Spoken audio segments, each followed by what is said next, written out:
নমস্কার, আমি জ্যোতিষগুরু দ্রোণাচার্য।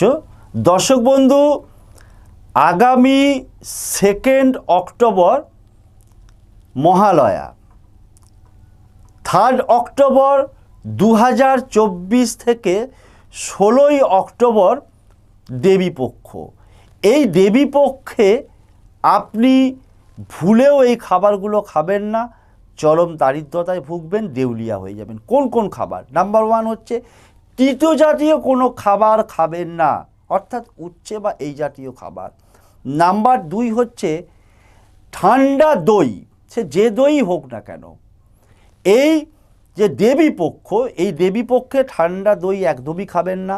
নাম্বার 3 হচ্ছে কলা গাছের থোড় বা মোচা, এই কলা গাছের থোড় বা মোচা খাবেন না। 4 নম্বরে হচ্ছে বেগুন, মুসুর ডাল, মূলো এবং ছোলা, এই